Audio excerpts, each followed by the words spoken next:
Hello everyone, triple a bright academy के YouTube channel पर आप सभी का स्वागत है।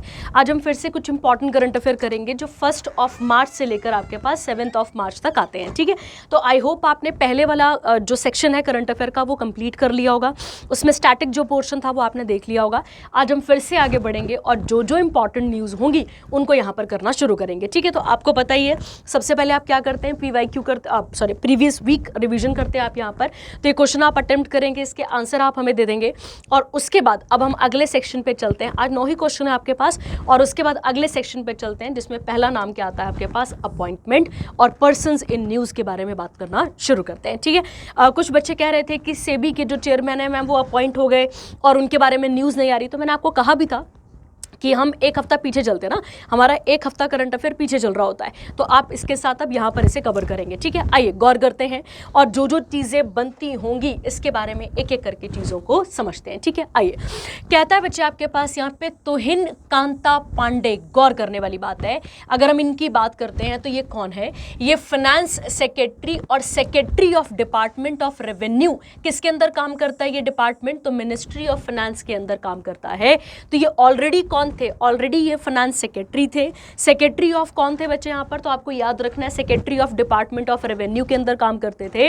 और कौन सी मिनिस्ट्री के अंदर काम कर रहे थे, मिनिस्ट्री ऑफ फाइनेंस के अंदर। अब इनको 11वें नंबर का चेयरमैन बना दिया गया है किसका, सेबी का। तो ये आप यहाँ पर क्लियर रखेंगे। ठीक है, तो सीधी सीधी क्वेश्चन आ जाएगा आपके पास, तुहिन कांता पांडे किस बॉडी के लिए अपॉइंट हुए हैं या सेबी के 11वें चेयरमैन कौन बने हैं, तो आपका सीधा आंसर रहेगा तुहिन कांता पांडे। ठीक है, अगला कहता है the appointment committee of the cabinet has approved his appointment. तो यहाँ पे फिर गौर करने वाली बात होगी कि अपॉइंटमेंट किसी और ने नहीं करी है, किसने करी है बच्चा, तो कमेटी बैठी थी किसकी, कैबिनेट की, उसी ने अपॉइंट करा है। And for an initial term of 3 years for the date he assume the charge और until further order whichever is earlier. ठीक है, तो अब ये बैठ चुके हैं यहाँ पर और अब ये पावर पे यहां पर काम करना शुरू करेंगे। कहता है किसको रिप्लेस करने जा रहे हैं, तो गौर करने वाली बात है, किसे रिप्लेस करेंगे यहां पर, माधवीपुरी बुच। अगर आपको याद होगा तो ये सेबी की पहली वुमेन चेयरपर्सन थी जिनका टर्म कब खत्म हो चुका है बच्चे, 1 मार्च 2025 को इनका टर्म खत्म हुआ। अब इनका टर्म यहां पर शुरू हो जाएगा। ठीक है, उसके अलावा ये तुहिन कौन है, तो आपको याद रखना IAS ऑफिसर है और किस कैडर से काम कर रहे थे या किस कैडर से काम करा इन्होंने, तो ये उड़ीसा कैडर से काम यहाँ पर कर रहे थे। ठीक है, तो सीधा सीधा क्वेश्चन हमारे पास बन जाएगा, उसके अलावा और कोई क्वेश्चन यहाँ पे बनता नहीं है। ठीक है, आगे इसके साथ का इसी के साथ कहता है he was the longest serving secretary in the department of investment and public asset management ministry of finance के अंदर। तो वहां पर भी इन्होंने सेक्रेटरी का काम कर रखा है। एडिशनली ये जॉइंट सेक्रेटरी थे किसके बच्चा, प्लानिंग कमीशन के, और वही प्लानिंग कमीशन जो आज हमारे पास क्या बन चुका है, नीति आयोग। और जब भी हम नीति आयोग बोलते हैं तो हमें याद रखना है 1 जनवरी 2015 को इसे बनाया गया था। इसकी अप्रोच का नाम क्या आता है बच्चे, तो आपको कितनी बार बताया मैंने, बॉटम टू टॉप इसकी अप्रोच का नाम आ जाता है आपके पास यहाँ पर। और आप अगर आपको याद होगा तो अभी रिसेंटली कुछ दिनों पहले हमने पढ़ा था कि BVR सुब्रमण्यम, उनके टेन्योर को आगे क्या किया गया था, बढ़ाया गया था 1 सालों के लिए। ठीक है, ये आप पढ़ चुके हैं नीति आयोग के अंदर। आगे कहता है बच्चे सेबी की स्थापना कैसे हुई थी, एक नॉन स्टैट्यूटरी बॉडी की तरह। कब हुई थी बच्चा, 12 अप्रैल 1988 को इनकी स्थापना की गई थी। और ये स्टैट्यूटरी बॉडी बनती है कब, तो आप गौर करेंगे 30 जनवरी 1992 को, जब इसके लिए एक एक्ट पास करके इसको लाया जाता है। ठीक है, तो पहले कैसी बॉडी थी, नॉन स्टैट्यूटरी, बाद में कैसी बॉडी बनती है बच्चे, स्टैट्यूटरी। और इसका हेडक्वार्टर कहाँ हमें देखने को मिलता है, तो मुंबई महाराष्ट्र में इसका हेडक्वार्टर हमें देखने को मिलता है। ठीक है, क्लियर हो गया सबके पास। उसके अलावा अगर हम बात करें तो सेबी क्या संभालता है बच्चे, तो सेबी इंडिया का जो सिक्योरिटी मार्केट है उसको पूरा का पूरा क्या करता है बच्चे, रेगुलेट करता है। ठीक है, कब उसकी ग्रोथ करनी है, कब उसके अंदर जो इन्वेस्टर्स हैं उनका ध्यान रखना है, मतलब इन्वेस्टर्स का ध्यान रखना हो गया, या इन्वेस्टमेंट कैसी चल रही है, इन सब चीज़ों से रिलेटेड। या फिर अगर हम ऐसा कह दें आपके पास कि फेयरनेस रखना या फाइनेंशियल इंस्टीट्यूशन के अंदर ट्रांसपेरेंसी रखना, ये सारा काम मार्केट में कौन करता है बच्चे, तो वो कौन करता है आपके पास, सेबी करता है। ठीक है, तो सीधा सीधा क्वेश्चन बनेगा और कोई क्वेश्चन इसके साथ नहीं बनेगा आपके पास। आपके पास, ठीक है। चलिए आगे बढ़ते हैं इसके साथ का, और सेकंड इंपॉर्टेंट करंट अफेयर देखना शुरू करते हैं। सेकंड कहता है बच्चे, चांसलर अपॉइंट हो चुके हैं कहाँ के? ऑस्ट्रिया के। गौर करने वाली बात है, ऑस्ट्रेलिया की बात नहीं कर रहे हैं हम, ये तो आप कहाँ की बात कर रहे हैं यहाँ पर? हम बात कर रहे हैं किसकी? ऑस्ट्रिया की बात कर रहे हैं, ठीक है। जब हम बात करते हैं बच्चे ऑस्ट्रिया की, तो ऑस्ट्रिया कहाँ पर आता है? तो यह आता है साउथ सेंट्रल यूरोप के अंदर। ये कंट्री आपको देखने को मिलती है, कहाँ पर देखने को मिलती है बच्चे?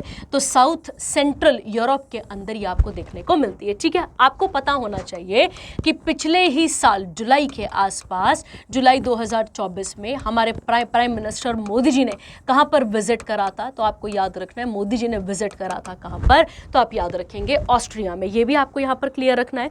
उसके अलावा जब हम ऑस्ट्रिया की बात करते हैं, तो ऑस्ट्रिया पूरा का पूरा माउंटेनियस कंट्री है। कैसी कंट्री आती है आपके पास? ये माउंटेनियस कंट्री आती है। और माउंटेनियस जब भी हम बोल रहे हैं तो कौन सा माउंटेन है इसके आसपास? तो आप याद रखेंगे एल्प्स। कौन सा आता है बच्चे यहाँ पे? एल्प्स, ठीक है। तो ये आपको यहाँ पर क्लियर रखना है, इसके बारे में बेसिक्स है, ठीक है। अगला अब आते हैं न्यूज़ पे, और न्यूज़ क्या कहती है इसके बारे में पूरा का पूरा समझ लेते हैं, ठीक है। देखिए कहती है यहाँ पे, Austria has ended 5 month of political deadlock. तो वहाँ पर किसी भी कारणवश अपॉइंटमेंट नहीं हो रही थी, वो डेडलॉक नहीं टूट रहा था, अब यहाँ पे डेडलॉक टूटता है। एंड कौन शपथ ले रहे हैं? Christian Stocker as the new chancellor. ध्यान रखना, वहाँ पे प्रेसिडेंट होता है, प्राइम मिनिस्टर नहीं होता है, तो वहाँ पे चांसलर है। तो नए चांसलर बनते हैं, लीडिंग अ 3 party कोalition गवर्नमेंट। आगे इसके बाद का, इन्होंने किससे रिप्लेस करा है? तो अलेक्जेंडर स्कैलनबर्ग को क्या करा है यहाँ पर? रिप्लेस करा है। उसके अलावा ये सेरेमनी हुई कहाँ पर है बच्चे? तो ऑस्ट्रिया की कैपिटल का नाम क्या आता है आपके पास? Vienna. Hofburg palace, marking the conclusion of the country's longest government formation process since world war 2। उसके बाद है, the new government comprises Austrian party. अब आपने ऊपर ही पढ़ा ना, 3 पार्टियों का गठबंधन हुआ है, तो वो 3 पार्टियां कौन कौन सी हैं ये आप यहां पर इसके साथ देख सकते हैं, ठीक है। और ऑस्ट्रिया कहां पर आती है? तो साउथ सेंट्रल यूरोप में आती है, ये आपको यहां पर क्लियर रखना है, ठीक है। और प्रधानमंत्री मोदी ने 2024 में ही यहां पर विजिट करा था। बहुत सारी मुद्दे थे, जिसमें रिन्यूएबल एनर्जी हो गया, सस्टेनेबल डेवलपमेंट हो गया, इन सब के ऊपर जोर दिया गया था। और याद रखना, हमने ऑस्ट्रिया को इनवाइट भी करा था, पिछले साल की बात कर रहे हैं, किसके अंदर? इंटरनेशनल सोलर अलायंस के लिए, ठीक है। हमने ऑस्ट्रिया को इनवाइट भी करा था, किसके लिए? इंटरनेशनल सोलर अलायंस के लिए, ठीक है। तो ये भी आप इसके साथ जोड़ लेंगे और याद रखेंगे, ठीक है। अगला कहता है इसके साथ का, ये हमें नहीं याद रखना इतना सब कुछ। अब आता है यहाँ पर आपके पास याद रखना है, वाइस चांसलर कौन बने हैं? तो एंड्रेस बैबलर। उसके बाद है ऑस्ट्रिया की कैपिटल क्या आती है? वियना। और करेंसी क्या चलती है यहाँ पर? यूरो। ये आप यहाँ पर क्लियर रखेंगे, ठीक है। चलिए आगे बढ़ते हैं इसके साथ का, और अगली जगह आपके पास आती है अबखाजिया प्रेसिडेंशियल इलेक्शन। कौन सा एरिया आ गया आपके पास? ये अबखाजिया के क्या होने वाले हैं बच्चे? प्रेसिडेंशियल इलेक्शन हुए, ठीक है। पहला क्वेश्चन हमारे दिमाग में, ये अबखाजिया आता कहाँ पर? तो पहला क्वेश्चन देखते हैं, ठीक है। देखिए, जैसे इंडिया एक इंडिपेंडेंट कंट्री है, हम ऐसा क्यों कह पा रहे हैं? क्योंकि हम अपना डिसीजन खुद ले सकते हैं, या फिर हमारे ऊपर किसी भी और कंट्री का कोई दबाव शबाव नहीं है, हम सीधे कह सकते हैं यहाँ पे। तो वैसे ही आपको याद रखना है, जब आप किसकी बात करते हैं? अबखाजिया की बात करते हैं, ये एक पार्शियली, ध्यान देना, पार्शियली का मतलब होता है बच्चे आधी। तो ये पार्शियली इंडिपेंडेंट स्टेट है, ध्यान रखने वाली बात है। ये पार्शियली इंडिपेंडेंट क्या आता है आपके पास? स्टेट आता है। ये आपको यहां पर सबसे पहले क्लियर रखना है, ठीक है। तो अगर हम बात करें, इसे पार्शियली रिकॉग्नाइज्ड स्टेट भी कह सकते हैं आप, और आप इसे क्या कह सकते हैं? यहां पर आप इसे क्या कह सकते हैं? पार्शियली इंडिपेंडेंट स्टेट भी आप इसे कह सकते हैं। कौन से सी के पास आती है ये? तो आप गौर करेंगे, कौन से सी के पास आती है? ये ब्लैक सी के पास आती है। ये आपको यहां पर क्लियर रखना है, ठीक है।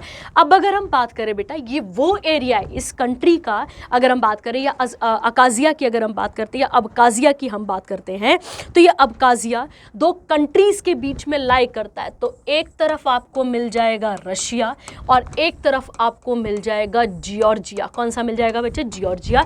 इसके बीच में ये अबखाजिया आता है, जो कि एक टेंशन जोन है, टेंशन बोल सकते हो, या फिर झगड़ा कह सकते हो। किसका? यहाँ पे रशिया और जॉर्जिया का। जो कौन झेलता है बच्चे? अबखाजिया झेलता है। मैंने शायद आपको अगस्त या सितंबर का कोई करंट अफेयर कराया था, मैंने आपको वहां पे भी इसके बारे में बताया था, ठीक है। तो ये कन्फ्लिक्टेड एरिया है जॉर्जिया और किसके बीच का बच्चे? रशिया के बीच का, ठीक है। तो ये कंट्री हमें थोड़ा बहुत पता होना चाहिए इसके साथ का, ठीक है। आइए अगला क्या कहता है, अब आते हैं न्यूज़ पे, और न्यूज़ क्या कहती है इसके बारे में क्लियर करते हैं, ठीक है। देखिए कहता है pro Russian politician Badra Gunba was declared the winner of the run off presidential election in Abkhazia. तो सीधा सीधा हो गया आपके पास, अबकाजिया के नए प्रेसिडेंट कौन बने हैं बच्चा यहाँ पर, तो बाद्रा गुनबा करके आप यहाँ पर क्लियर रखेंगे।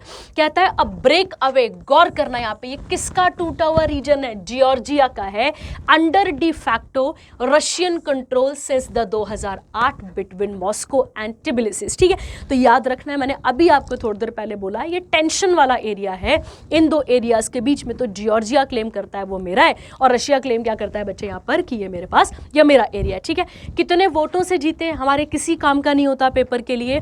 उसके अलावा यहाँ पे देख लेते हैं, Abkhazia has faced political instability since November 2024 when mass protest force the resignation of pro criminal leader, और इन्होंने रिजाइन दे दिया, और इनके रिजाइन के बाद यहाँ पर क्या आ गए, ये नए प्रेसिडेंट क्या बन चुके हैं, क्या नाम आता है इनका, बाद्रा गुनबा करके आप इसका नाम क्लियर रखेंगे। ठीक है, चलिए आगे बढ़ते हैं इसके साथ का अगला आता है आपके पास यहाँ पे अच्छा एक और चीज़ है ना, अबकाजिया की कैपिटल क्या आती है, तो आपको थोड़ा सा पता होना चाहिए।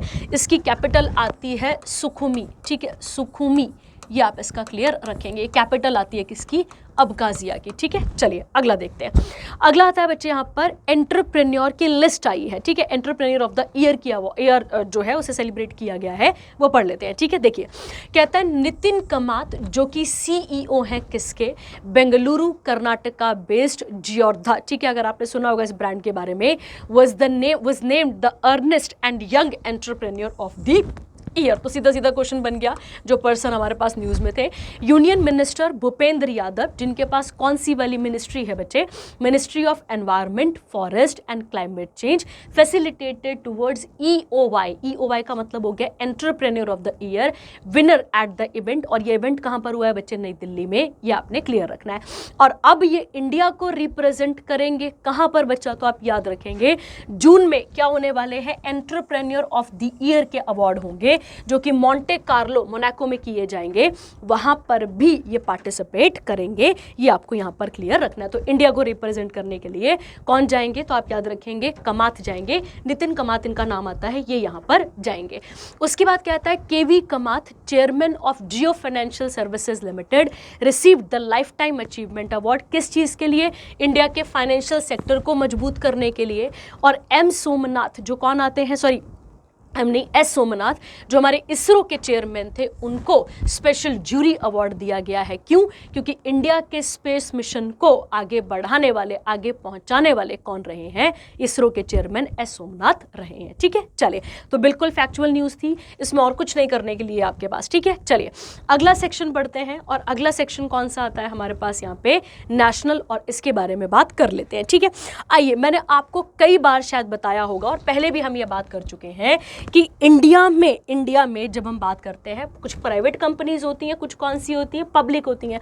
तो गौर करते हैं, सीपीएससी इन्हें कहा जाता है, इन्हें कहा जाता है सेंट्रल, याद रखना है, पब्लिक सेक्टर एंटरप्राइजेस। क्या कहा जाता है इन्हें, क्या कहते हैं आप इन्हें, सेंट्रल पब्लिक सेक्टर एंटरप्राइजेस इन्हें कहा जाता है। ठीक है, तो अब सुनेंगे बच्चा, अगर हम इनकी बात करें, जितनी भी सरकारी कंपनियां हैं, ठीक है, उनको उनके काम के अकॉर्डिंग टैग दिए जाते हैं। क्या दिए जाते हैं बच्चे, उनके अकॉर्डिंग उनको टैग दिए जाते हैं। और उस टैग की जब हम बात करते हैं, उसमें सबसे लोएस्ट आता है आपके पास कौन सा वाला, यहाँ पे सबसे टॉप में आता है। ऐसे बात करते हैं, टॉप से चलते हैं।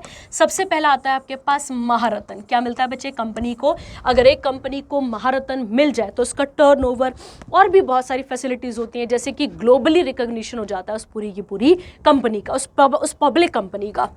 उसके अलावा आपके पास कौन सा आता है बच्चे, यहाँ पे नवरत्न आता है, याद रखना है आपने।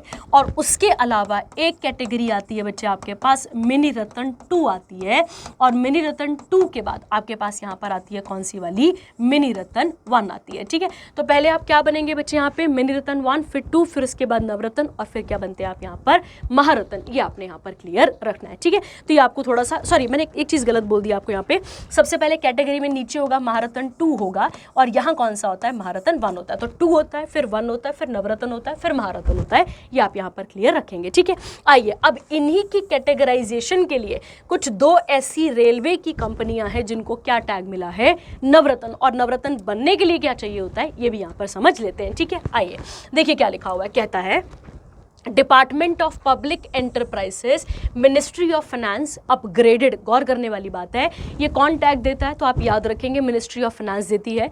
इसने 2 सेंट्रल पब्लिक सेक्टर एंटरप्राइजेस की जो कंपनीज हैं उनका स्टेटस बढ़ा दिया गया है। उनका स्टेटस बढ़ाकर क्या कर दिया है, पहले उनका क्या रहा होगा बच्चे स्टेटस, तो मिनी रत्न 2 रहा होगा ना, मिनी रत्न 1 रहा होगा ना, 1 से अब उनका स्टेटस क्या कर दिया गया है, नवरत्न। ये जानने वाली बात हमारे पास आ जाती है, ठीक है। कहता है IRCTC फुल फॉर्म क्या आ जाएगा आपके पास यहाँ पे, Indian railway catering and tourism corporation, और IRFC Indian railway finance corporation को दोनों के स्टेटस को बढ़ाकर क्या कर दिया गया है, नवरत्न कर दिया गया है।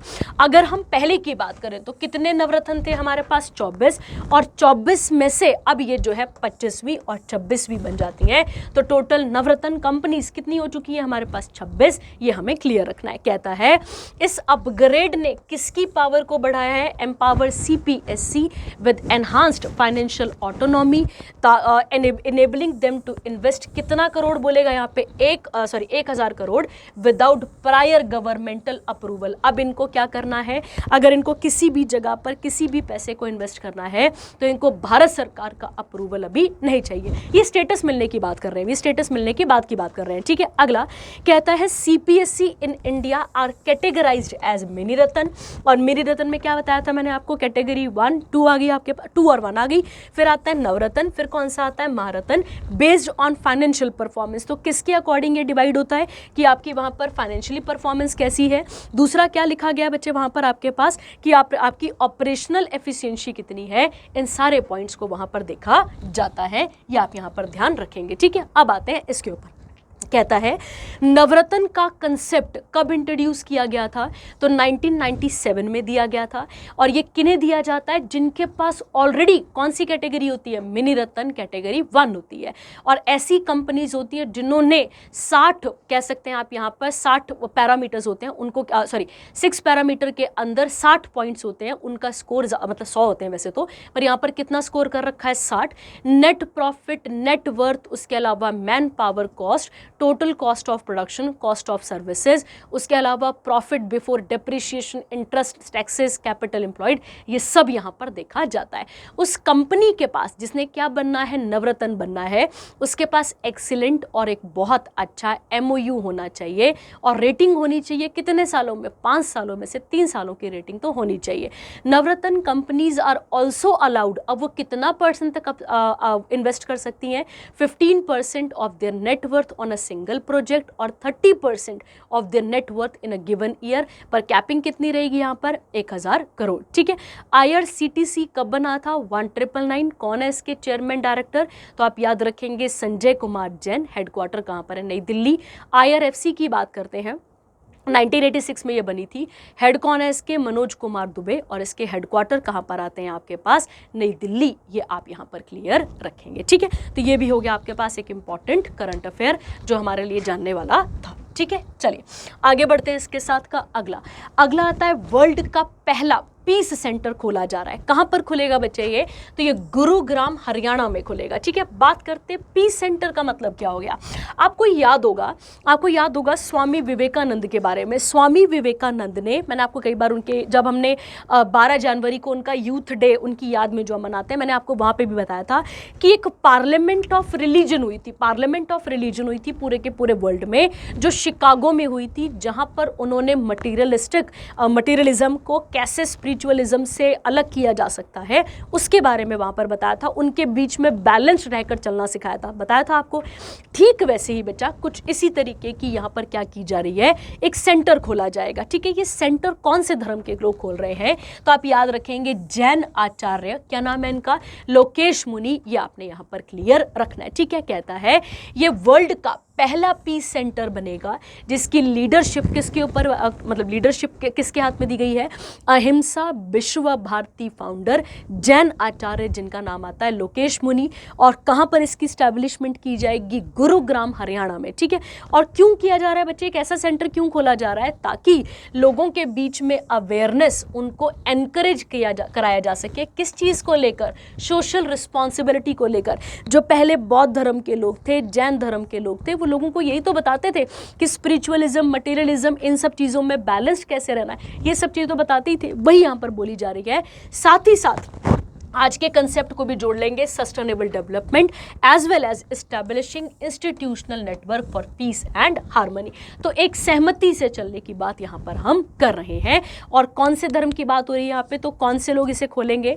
तो जैन मुनि जो है, जैन मतलब जैन कह सकते हैं आप, जैन आचार्य हैं जिनका नाम है लोकेश मुनि, इनकी बात यहाँ पर की जा रही है, ठीक है। अब आप ही का पेपर हुआ था लेबर इंस्पेक्टर का, वहाँ से क्वेश्चन निकालते हैं, ठीक है। देखो, जब भी हम जैनिज्म की बात करेंगे, गौर करना आपने, जब भी हम जैनिज्म की बात करेंगे तो जैनिज्म में टोटल कितने गुरु आपको देखने को मिलते हैं? तो आप सबको पता है कितने गुरु आते हैं वहाँ पे? 24 तीर्थंकर्स आते हैं, ठीक है। क्या आते हैं बच्चे?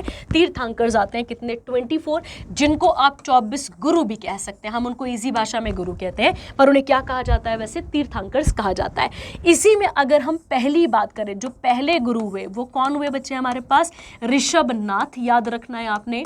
और उसके अलावा मैंने आपको बताया हुआ है ऋषभ देव भी, आप इसे क्लियर रखेंगे, ठीक है। और अगर आपको याद होगा बच्चे, तो अगर आपको थोड़ा सा पता है तो ये वही ऋषभनाथ, वही ऋषभ देव है जब माउंट कैलाश हम पढ़ रहे थे, याद करो, मानसरोवर की यात्रा खोली जा रही थी, तो मैंने आपको बोला था कि वो 3-4 धर्म से एसोसिएटेड है, जो माउंट कैलाश है। तो मैंने आपको यहाँ पर उनके साथ आपको ये पहले तीर्थंकर का नाम भी बताया था, ठीक है।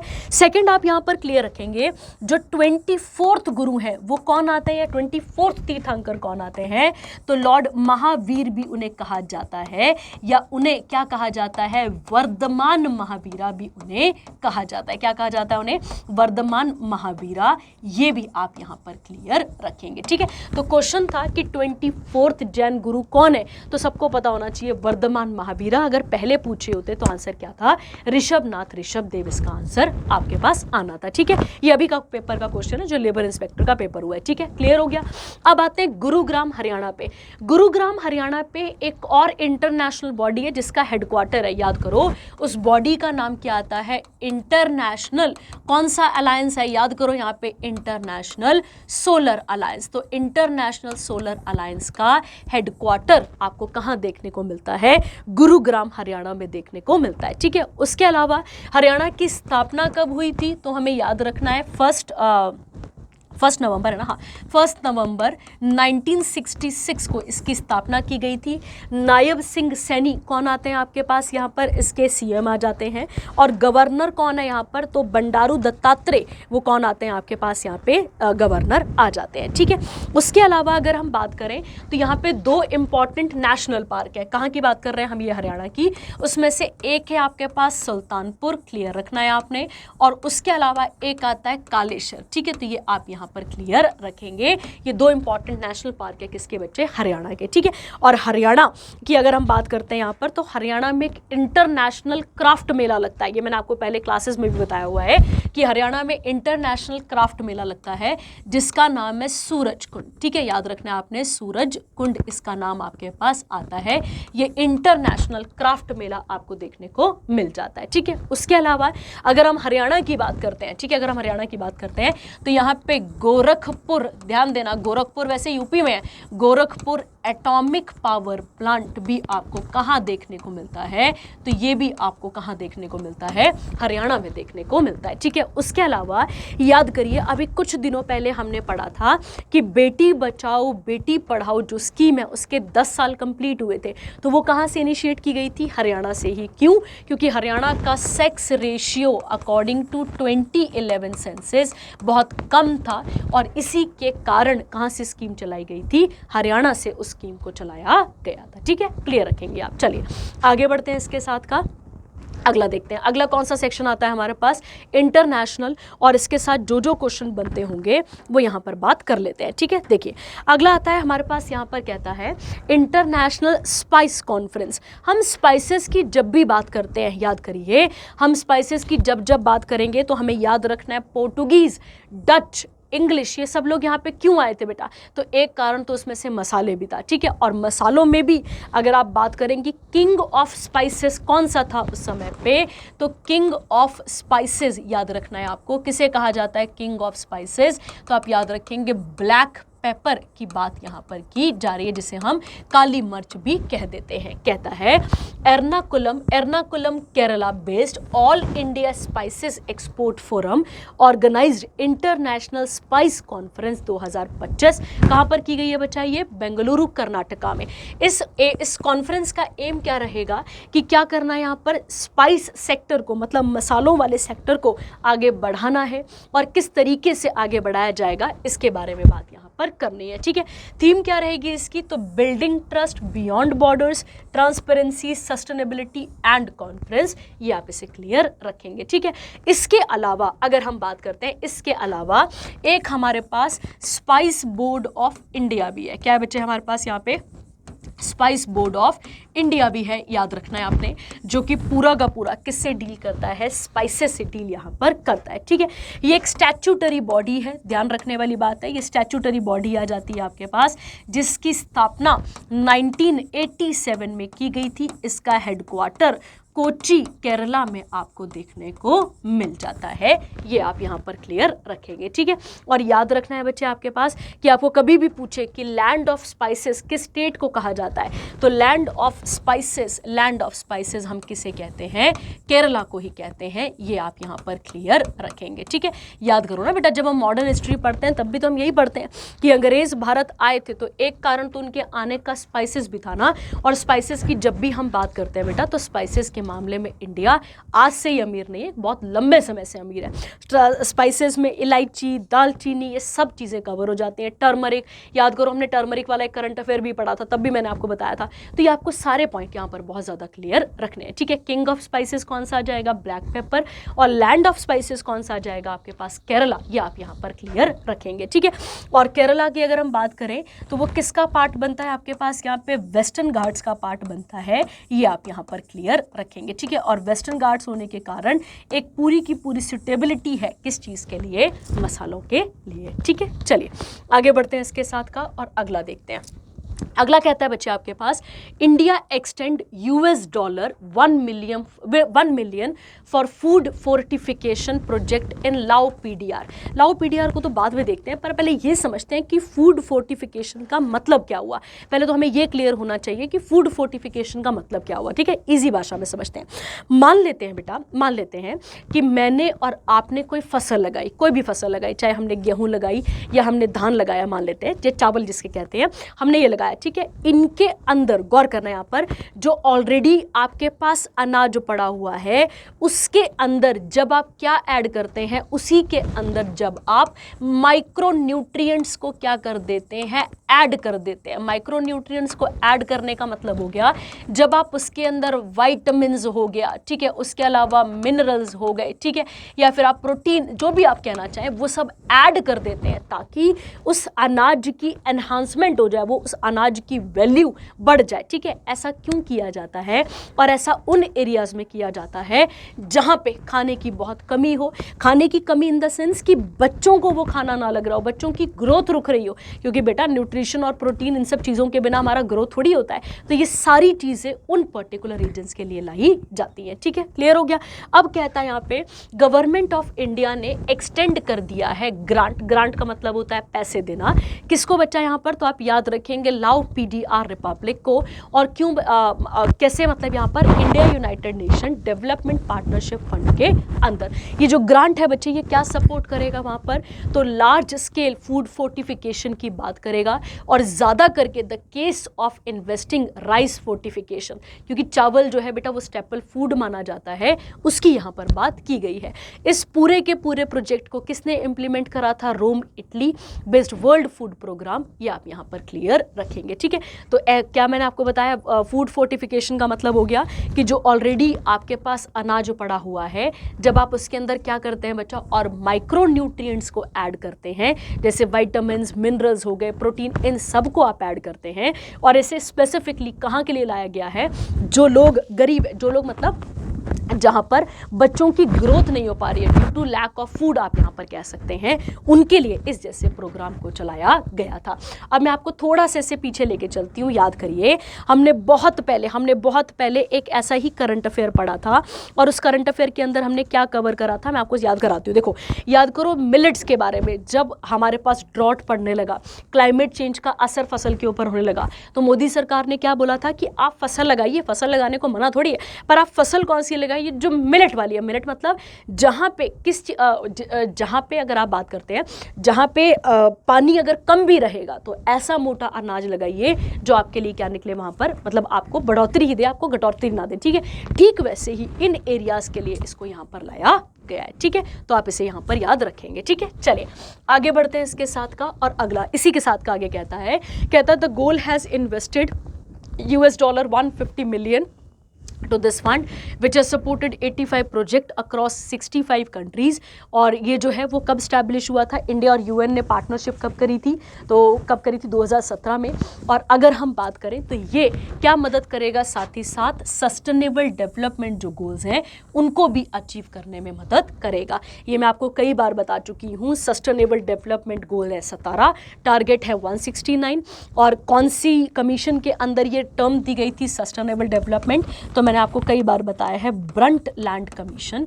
ब्रंट लैंड कमीशन, ये आप इसके साथ क्लियर रखेंगे, ठीक है। तो ब्रंट लैंड कमीशन आपके पास इसका आंसर आ जाएगा, ठीक है, याद रखना है।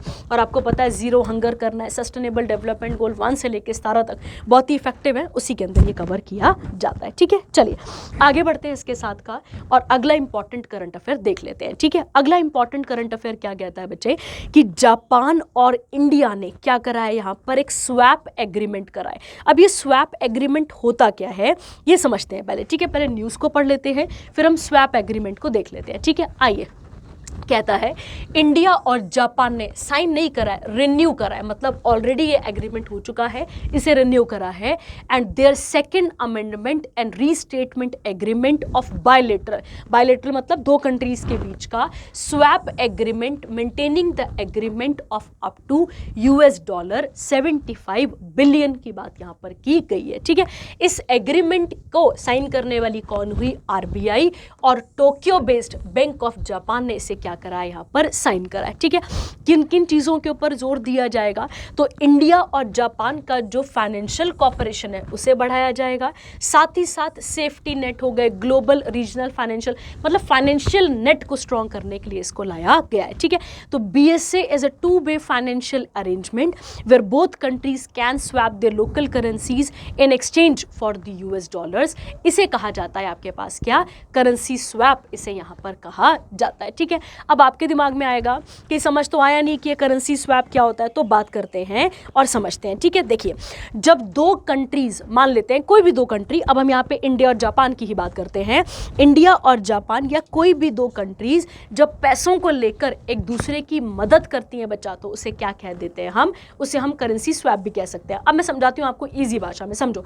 जैसे मान लेते हैं कि इंडिया ने किसको लोन दिया या जापान ने किसको लोन दिया, इंडिया को लोन दिया। मान लेते हैं कि इंडिया ने जापान को पैसे दिया, ठीक है, मतलब लोन दिया ना, लोन दिया किसको, जापान को लोन दिया। तो लोन जो है बेटा वो जापान ने ले रखा है, तो जापान की रिस्पॉन्सिबिलिटी है कि वो क्या करेगा, उस पैसे को वापस भी तो करेगा ना बेटा।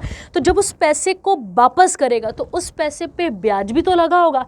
अगर आप किसी चीज़ का, किसी से भी किसी चीज़ को लेकर पैसा वापस करते हैं तो आप उसका ब्याज भी तो देंगे। तो जो वो ब्याज वगैरह सब कुछ हमें वापस करेगा, तो वो किस करेंसी में करेगा, तो वो डॉलर में ना कर मतलब अगर चाहे तो इंडिया, मान लेते हैं मतलब वो चाहे तो वो किसी भी करेंसी में कर सकता है, पर अगर इतना ही अमीर होता तो फिर हमारे से लोन क्यों लेता। तो यहाँ पे हमें क्या करेगा, हमें अपनी ही करेंसी में जो वो पैसा वापस करेगा, वो इंटरेस्ट, वो लोन, वो हमें वापस करेगा, उसे कहा जाता है बच्चे करेंसी स्वैप एग्रीमेंट। अब मतलब इंडिया ने लोन किसी भी करेंसी में दिया हो, मान लो हमने लोन दिया था डॉलर में, हमने लोन दिया था येन में, आपको फॉरेक्स बताया हुआ है मैंने, ठीक है, जब हम फॉरेन का रिजर्व रखते हैं अपने पास, हमने किसी भी करेंसी में लोन दिया था, उससे मैटर नहीं करता, पर जो लोन है बच्चा वो वापस किस करेंसी में किया जाएगा, जो आपकी अपनी खुद की करेंसी है उसमें किया जाएगा, उसे यहाँ पर क्या कहा जाता है, उसे कहा जाता है करेंसी स्वैप एग्रीमेंट। ये आपने यहाँ पर क्लियर रखना है, ठीक है, क्लियर हो गया इसी भाषा में।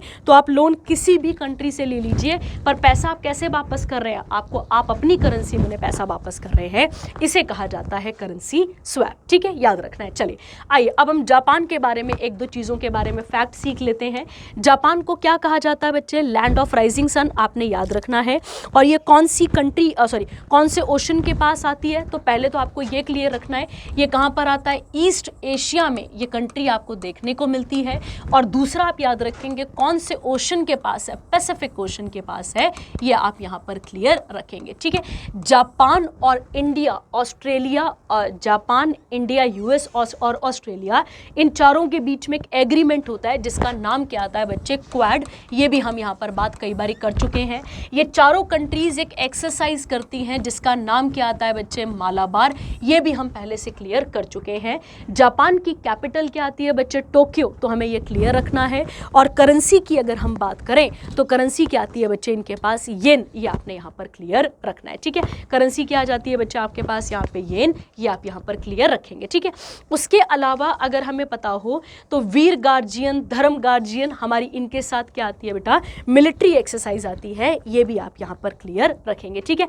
वीर गार्जियन और कौन सी आती है, धर्म गार्जियन, ये कौन सी आती है बच्चे, मिलिट्री एक्सरसाइज आपको देखने को मिलती है, ठीक है। उसके अलावा शिन्यू मैत्री याद रखना है, शिन्यू मैत्री एयरफोर्स आ जाएगी आपके पास यहाँ पर इनके साथ हमारी। और उसके अलावा एक आती है आपके पास एक और जिसका नाम क्या आता है, जिमेक्स। तो जिमेक्स कैसी आती है आपके पास, नेवल एक्सरसाइज है हमारी और जापान की, ये आप यहाँ पर क्लियर रखेंगे, ठीक है। चलिए आगे बढ़ते हैं इसके बाद का, और अगला इंपॉर्टेंट देखते हैं कि क्या लिखा गया है, ठीक है। देखिए कहता है यहाँ पे यूरोपियन कमीशन के जो प्रेसिडेंट हैं जिनका नाम क्या है, उर्सुला वॉन देर लेयन, ये कहाँ पर आई हैं, तो ये 2 दिनों के विजिट के लिए कहाँ पर आई हैं, इंडिया आई हुई हैं, ठीक है। ये क्लियर हो गया आपके पास। कहता है this was the first visit of the college of commissioners outside the Europe continent, मतलब यूरोप से तो बहुत सारे लोग आए, पर यूरोपियन कॉन्टिनेंट में इस कमीशन का आना सबसे ज़्यादा इंपॉर्टेंट देखने को मिलता है। इससे हमारे और यूरोपियन यूनियन के जो बायलैटरल टाइज हैं वो भी यहाँ पर क्या हो जाएंगे, स्ट्रॉन्ग हो जाएंगे। अब किन किन चीज़ों पे बात की जाएगी हमारी और इनकी, तो गौर करने वाली बात है। सबसे पहले क्या लिखा हुआ है, फूड सिक्योरिटी, उसके बाद है सस्टेनेबिलिटी ऑफ फूड सिस्टम, उसके अलावा early warning system to prevent disruption of supply of active pharmaceutical ingredients. और इन कंट्रीज़ की जब आप बात करते हैं बेटा, तो आपको पता है हम फार्मास्यूटिकल के ऊपर जोर क्यों देते हैं, क्योंकि याद करो जब कोविड अपने पास आया था तो हमें ये बातें यहाँ पर क्या हो चुकी हैं, रियलाइज़ हो चुकी थी, समझ आ चुकी थी कि फार्मास्यूटिकल का भी एक अपना ही रोल है, ये आपको क्लियर रखना है, ठीक है। उसके अलावा हम कुछ टेक्नोलॉजीज़ को भी क्या करेंगे, यहाँ पे प्रमोट करेंगे, जिसमें से एक नाम कौन सा आ जाता है, सोलर, उसके अलावा क्या आ जाता है, ऑफशोर विंड, और उसके अलावा आ जाएगा आपके पास ग्रीन हाइड्रोजन, ये आपने यहाँ पर क्लियर रखना है, ठीक है। तो इन सब चीज़ों के ऊपर भी फोकस वहाँ पर किया जाएगा, ठीक है। तो एक ही बात नहीं होगी, बहुत मल्टीपल चीज़ों के बारे में यहाँ पर एग्रीमेंट होगा और इन मल्टीपल चीज़ों के ऊपर फोकस किए जाएंगे, ठीक है। जब भी हम यूरोपियन यूनियन की बात करते हैं बच्चा, गौर करना है, जब भी हम यूरोपियन यूनियन की बात करते हैं, ये टोटल कितनी मेंबर स्टेट्स हैं, तो ये टोटल कितनी मेंबर स्टेट्स हैं बच्चे, तो 27 मेंबर स्टेट्स हैं, जिनका एक पूरा का पूरा ग्रुप है। ये पॉलिटिकली भी एक दूसरे से जुड़े हुए हैं, प्लस इकोनॉमिक यूनिटी को भी शो करते हैं, ये आपने यहाँ पर क्लियर रखना है, ठीक है। क्लियर हो गया आपके पास। चलिए आगे बढ़ते हैं इसके साथ का, और अगला देखते हैं अगला क्या कहता है। अगला आपके पास यही है, इनका डेडलाइन है कि ये सब चीज़ें की जाएंगी। और यूरोपियन यूनियन के हेडक्वार्टर कहाँ पर आपको मिलते हैं, ब्रुसेल बेल्जियम।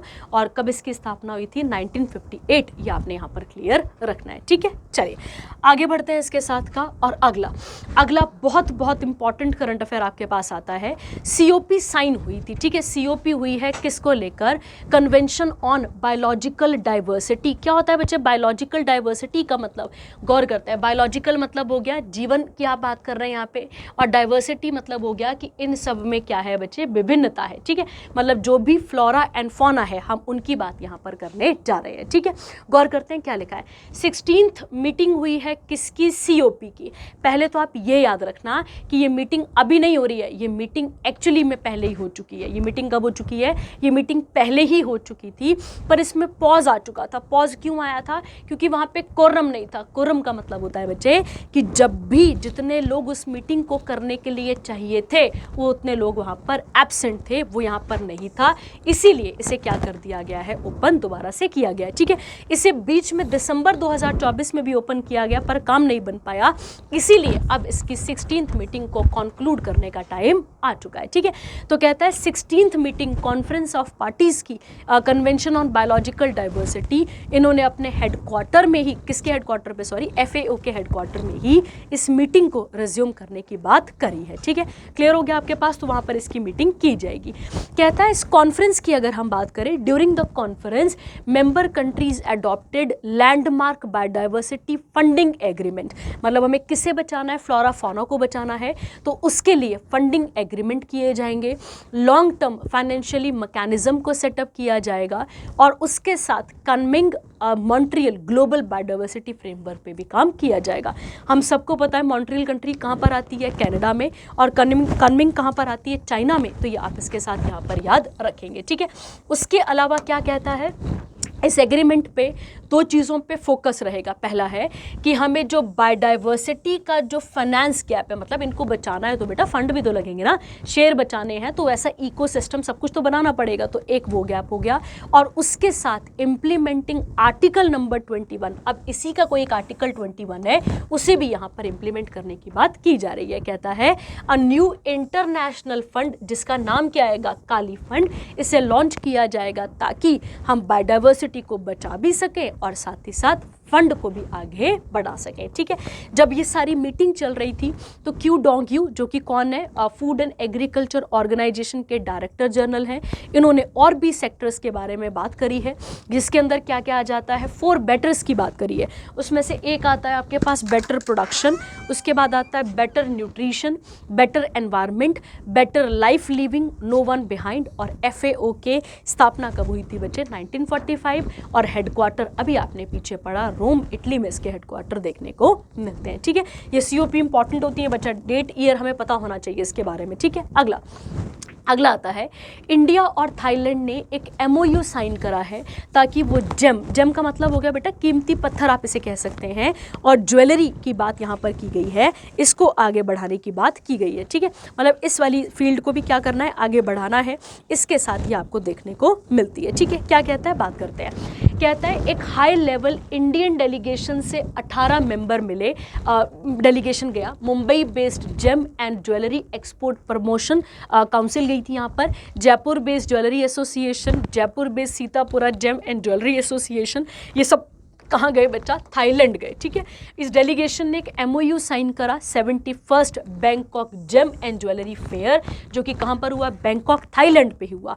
अब इसमें क्या काम किया जाएगा, इन MOU से क्या किया जाएगा, इन्हीं चीज़ों के ऊपर, मतलब इसी मार्केट के ऊपर कोलैबोरेशन, रिसर्च, इनोवेशन को आगे, मतलब जो हमारी ज्वेलरी इंडस्ट्री है उसको और आगे प्रमोट करने की बात की गई है, ठीक है। थाईलैंड के PM कौन आते हैं, तो आप याद रखेंगे, अभी नाम बड़े खतरनाक होते हैं, आप देख लेंगे इसके साथ। कैपिटल क्या आती है, बैंकॉक, और करेंसी क्या आती है, थाई बात, ये आप यहाँ पर क्लियर रखेंगे, ठीक है।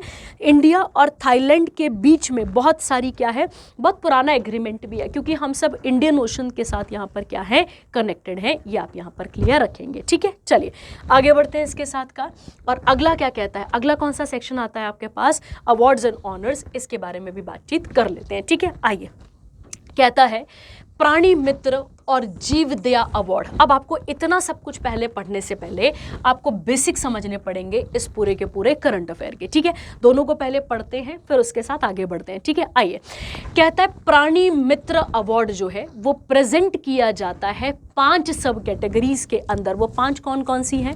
पहली आती है इंडिविजुअल, उसके पहली आती है एडवोकेसी, सेकंड आता है इनोवेटिव आइडिया, फिर उसके बाद आता है लाइफ टाइम एनिमल सर्विस आ जाएगा आपके पास, along with 2 awards each for animal welfare organization and for corporate. तो हमें एक चीज तो समझ में आई कि यहाँ पर एक्चुअली में किसके लिए बात की जा रही है? यहाँ पे एनिमल वेलफेयर के बारे में बात की जा रही है। तो जो organisations animal welfare, animal protection इनकी बात करती हैं वो आ जाती है कौन सी वाली? आपके पास प्राणी मित्र अवार्ड उनको दिया जाता है, ठीक है। सेकंड क्या लिखा है? कहता है जो जीवदया अवार्ड है वो 3 सब कैटेगरीज में आता है। इंडिविजुअल, किसी ऑर्गेनाइजेशन को भी, इधर स्कूल, इंस्टीट्यूशन, टीचर और चिल्ड्रन को भी दिया जाता है। मतलब ये किन्हें दिया जाता है? ये एनिमल लवर्स को दिया जाता है। आप इसे मोटा मोटा ऐसा कह सकते हैं। और वैसे दोनों लगभग सेम ही है, ठीक है, पर थोड़ी थोड़ी कैटेगरी के अंदर डिफरेंसेस हैं, बस वो आप यहाँ पर कवर करेंगे, ठीक है। अब आते हैं न्यूज़ पे। पहले हमें यही समझना जरूरी था। क्या कहता है? देखो, कहता है animal welfare board of India ने प्राणी मित्र और उसके अलावा जीवदया अवार्ड सेरेमनी कहाँ पर मनाई है? नई दिल्ली में। कहता है यहाँ पर इसकी अगर हम बात करते हैं animal welfare board of India की, ये क्यों सेटअप किया गया था? ताकि जो जानवरों के ऊपर क्रुएलिटी होती है, जैसे भेड़, जैसे ये घोड़े हो गए यार ना, आप देख सकते हैं यहाँ पे, इसको 1960 में लाया गया था ताकि जानवर क्या ना बने, यहाँ पे किसी भी पेन और सफरिंग से ना जूझे। पर ये बड़ी फेंकी हुई बातें बेटा, जूझ ही रहे हैं। आपने देखा एनिमल्स के साथ लोग रेप कर ले रहे हैं, तो यहाँ तक तो बात पहुंच चुकी है। कहता है this event aims to recognise outstanding individual and organisation for their extra contribution. आप लोगों ने हटकर काम करा है किसके ऊपर? एनिमल वेलफेयर और प्रोटेक्शन या फिर एनिमल लवर्स की बात यहाँ पर की जा रही है। इसकी स्थापना कब की गई थी? 1966 में प्राणी वाले की, और जीवदया की कब की गई थी? 2001 में। ये आप यहाँ पर क्लियर रखेंगे, ठीक है। क्लियर हो गया बच्चे? तो ये 2 ऑर्गेनाइजेशन होगी और इनको animal welfare board of India ने इस अवार्ड से नवाजा है, ठीक है। चलिए आगे बढ़ते हैं इसके साथ का और अगला देखते हैं। अगला आता है 97th एकेडमी अवार्ड। अब ये पूरे साल की न्यूज़ है, अब आपके लिए पूरे साल की न्यूज़। ये रट्टा मार लो भाई, ये क्वेश्चन बनेगा ही बनेगा, इस साल के दिसंबर तक ये क्वेश्चन बनता रहेगा। गौर करते हैं। आप सबको पता है एकेडमी अवार्ड्स को क्या कहा जाता है बच्चे? ऑस्कर्स कहा जाता है, याद रखना है। हमारी बहुत सारी मूवीज़ यहाँ के लिए नॉमिनेट हुई थी, आपको याद होगा, लापता लेडीज़ है ना, उसके अलावा एक थी आपके पास सनफ्लावर, उसके अलावा एक अनुजा, आप सबको याद होगा, जो कि अलग अलग कैटेगरी में यहाँ पे क्या हुई थी? नॉमिनेट हुई थी, ठीक है। आइए बात करते हैं।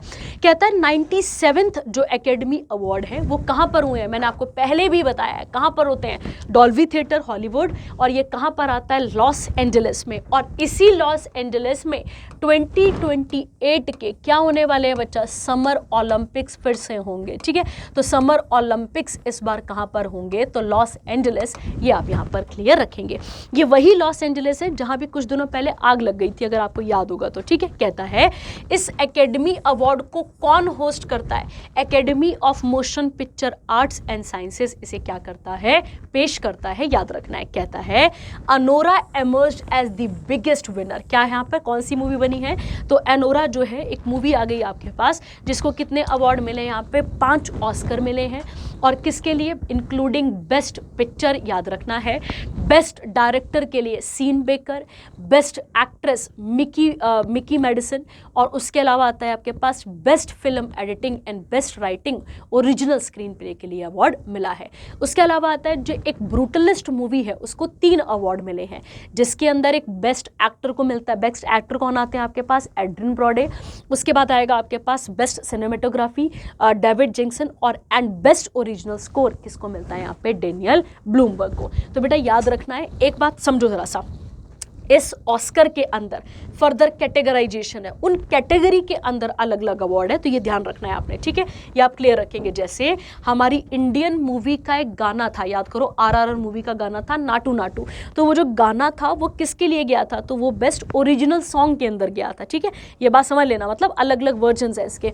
आगे कहता है Emilia Perez a French musical crime comedy earned 2 awards including best supporting actress और बेस्ट ओरिजिनल सॉन्ग याद रखना है। उसके अलावा है American actor Adrien Brody won best actor for the Brutalist, marking his second Oscar. और इनको पहला ऑस्कर कब मिल चुका है? 2003। किसके लिए? पियानिस्ट के लिए, याद रखना है।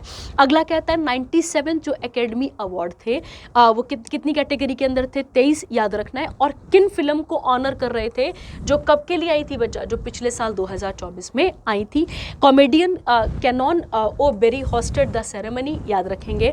कहता है the only Indian film to make it Oscar shortlist was Anuja, which was nominated Best Live Action Short Film but lost to I Am Not Robot करके इसमें लॉस्ट होगी, मतलब एक कैटेगरी के अंदर इसको फिर निकाल भी दिया गया। अदरवाइज ये किसके अंदर जा चुकी थी? इसके अंदर जा चुकी थी, याद रखना है। ठीक है, चलिए आगे बढ़ते हैं इसके साथ का और अगला देखते हैं क्या कहता है आपके पास। ठीक है, आइए अगला क्या कहता है आपके पास? प्रिट्ज़कर आर्किटेक्चरल प्राइज़। अब गौर करते हैं, पहले यहाँ से ही शुरू करते हैं, ये बाद में पढ़ते हैं, पहले यहाँ पर पढ़ते हैं। देखिए क्या लिखा है।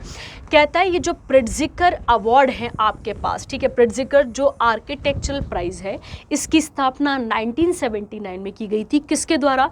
एक एंटरप्रेन्योर थे जिनका नाम था J.A. Pritzker and his wife Cindy through their Hyatt foundation Chicago USA। तो इस बिल्डिंग को बनाया था उन्होंने, उसकी फाउंडेशन नींव रखी थी उसके बाद से। कहता है ये एक इंटरनेशनल अवार्ड है जो किसको प्रेजेंट किया जाता है? उनको किया जाता है जो कि living architect whose work demonstrate, जिनका काम किस फील्ड में एक्सेप्शनल होगा? आर्किटेक्चर की फील्ड में उनका काम एक्सेप्शनल होगा, उनको ये अवार्ड यहाँ पर दिया जाता है। ठीक है, ये आपने पहले क्लियर रखना है। इसी के साथ क्या कहता है? कहता है इसी को आर्किटेक्चर्स का नोबल भी कहा जाता है और इसी को प्रोफेशन हाईएस्ट ऑनर भी कहा जाता है। इसके अंदर कितना मिलता है यहाँ पर पैसा? तो $, आप कह सकते हैं 1 लाख हो गया आपके पास, यहाँ पे ग्रांट मिलता है आपको। और क्या मिलता है साथ में? यहाँ पे ब्रॉन्ज मेडल। 2024 में कौन जीते थे? तो रिकन यमामोटो मिले थे, याद रखना है। और इंडियन आर्किटेक्चर आज तक किससे मिला है? तो बालकृष्ण विट्ठल दास दोषी, जो पहले इंडियन थे जिनको 2018 में यह अवार्ड दिया गया था, उनके कंट्रीब्यूशन के लिए किस फील्ड में? आर्किटेक्चर की फील्ड में। ठीक है, अब न्यूज़ पूरी की पूरी शिफ्ट होती है और देखो क्या कहती है, अब यहाँ समझते हैं।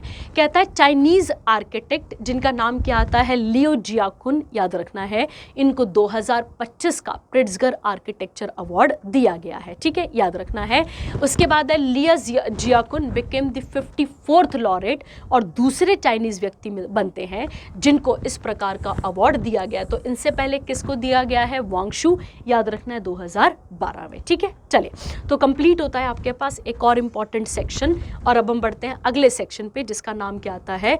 रिपोर्ट रैंकिंग, और आ जाता है आपके पास यहाँ पर इंडेक्स, ये आप यहाँ पर क्लियर रखेंगे। ठीक है, आइए अगला कहता है state of India's environment report आई है 2025 की। ठीक है, मतलब हम एनवायरनमेंट को लेकर कितने सीरियस हैं इसके ऊपर एक रिपोर्ट आ चुकी है। कहता है the centre for earth and environment based New Delhi down to earth magazine ने क्या करा है? अपना 12वां एडिशन लॉन्च करा है। और किसके बारे में है ये? तो annual state of India's environment report के बारे में बताता है। इसने पूरे की पूरी इस एनवायरनमेंट की स्टडी करी है, एनवायरमेंटल डेवलपमेंट्स की स्टडी करी है डेप्थ में घुसकर, और ये भी बताया है कि क्या क्या चैलेंजेस हैं जो कौन फेस कर रहा है? इंडिया फेस कर रहा है। ये बताता है कि क्लाइमेट चेंज का इतना इम्पैक्ट पड़ा है किन किन चीज़ों के ऊपर? नदियों के ऊपर, नदियाँ सूख रही हैं बेटा, air pollution, rising temperature, highlighted the increasing frequency of extreme weather event, ये सब देखा जा रहा है। अभी आप एग्जाम्पल ले लो यार, हमने सर्दियाँ कहाँ देखी इतनी ज़्यादा इस बार? तो आप देख सकते हैं ये सब हमारी करामात है। हमारी मतलब ये मत बोल देना इंडियंस की करामात है, मतलब सबकी करामात है। कहता है यहाँ पर, अब ये गौर करने वाली न्यूज़ रहेगी और एक एक चीज़ आपको यहाँ पर क्लियर रखनी पड़ेगी। ठीक है, देखिए क्या कहता है। कहता है ये जो रिपोर्ट है ये हाईलाइट करती है that human activities have introduced 1,40,000 new chemicals to environment. तो हमने अपना भट्टा गोल खुद ही करने के लिए लगाया हुआ है। और हमने इतनी सारी चीज़ों को क्या कर दिया यहाँ पे इंट्रोड्यूस कर दिया है, तो आप यहाँ पर क्लियर रखेंगे। कहता है every year 220 billion tonne chemical are release, जिसमें 65 किलो ऑफ, मतलब उसमें से अगर देखा जाए तो उसमें से 65 किलो तो वो है जो क्या कर रहा है पर सेकेंड कैंसर कॉजिंग चीज़ों को निकाल रहा है। Globally 160 million chemicals are known with 60,000 still poorly understood और रेगुलेटेड। इंडिया यूजेस इतना इतना टन पेस्टिसाइड, ये सब लिखा हुआ है। इंडिया एक्सपीरियंस्ड, गौर करना यहाँ पर, इंडिया ने एक्सपीरियंस करा था 255 days of extreme weather for the first 9 month of 2024। गौर करना, ये आप सबको पता होगा कि हमने 2024 में कितनी एक्सट्रीम वेदर कंडीशन वहाँ पर देखी थी, ठीक है। कहता है this led to the severe damage to agriculture, इसीलिए हम लेकर आए थे क्लाइमेट रेजिलिएंट क्रॉप्स, जिसके अंदर क्या आती थी, जिसके अंदर मिलेट्स की बात भी यहाँ पर की गई थी, अगर आपको याद होगा तो, ठीक है।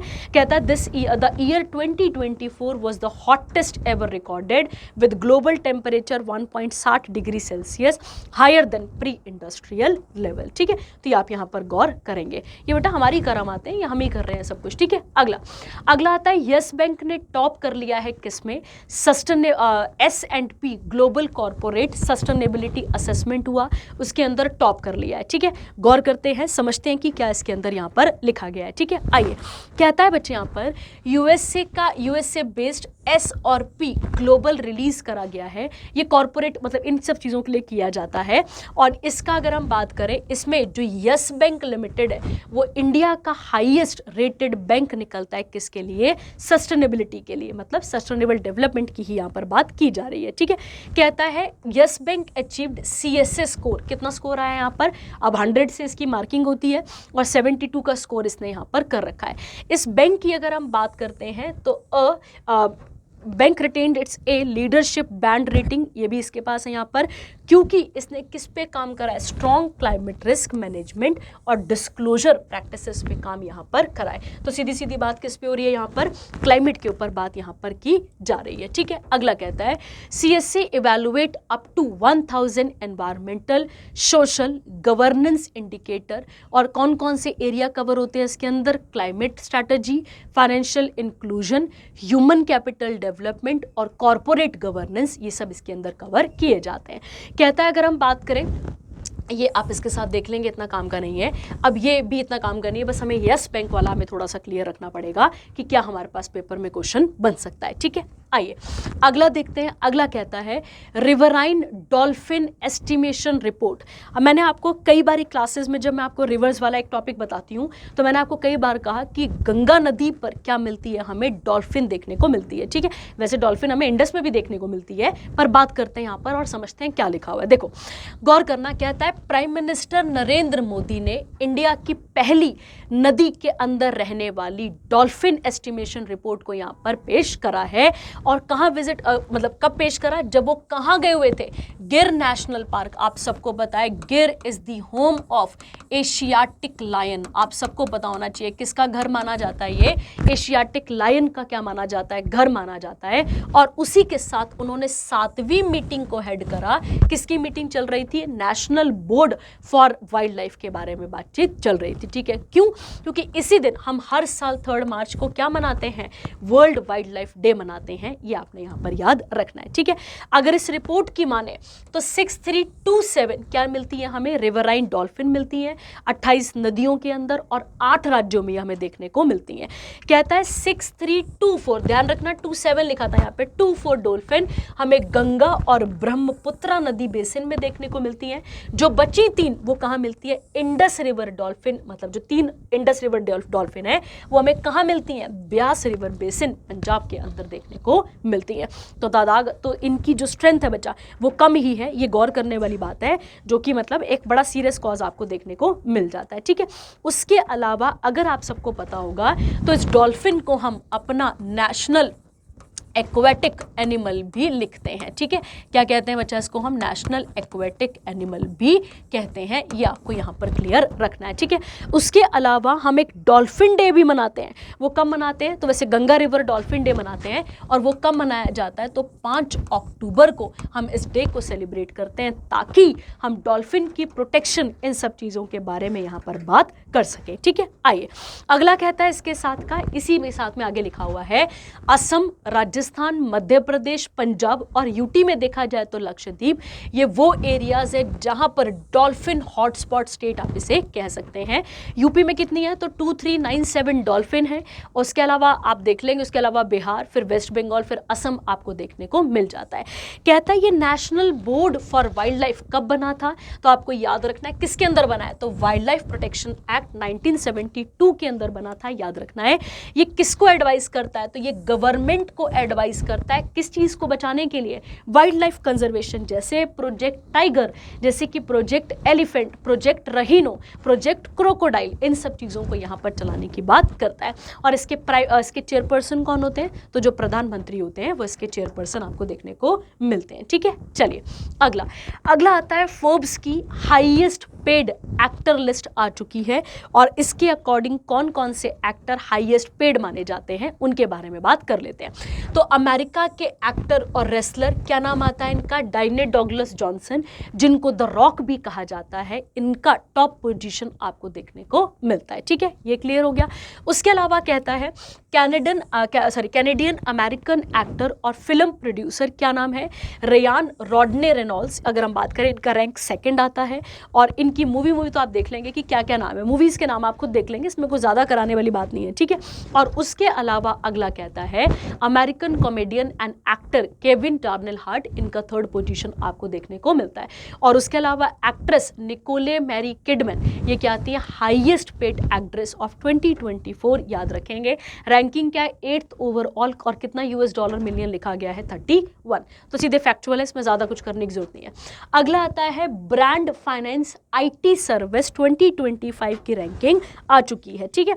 और बात कर लेते हैं, अभी आपने कुछ दिनों पहले पढ़ा होगा, अभी हमने कुछ दिनों पहले पढ़ा था कि इंडिया का एक रिलायंस जो ब्रांड है, टाटा वाला जो ब्रांड है, वो टॉप कर रहे थे, कुछ दिनों पहले ही हमने पढ़ा था। तो ये भी ये भी वैसा ही है, पर ये थोड़ा सा अलग है, ठीक है। वो किसी और ने करा था पेश उसको, और इसको किसी और ने करा है। देखिए कहता है, अगर हम इस रिकॉर्ड की बात करते हैं तो इसमें सबसे टॉप कौन सा वाला आता है? तो एसेंचर, याद रखना है आपने, टॉप रैंक करता है।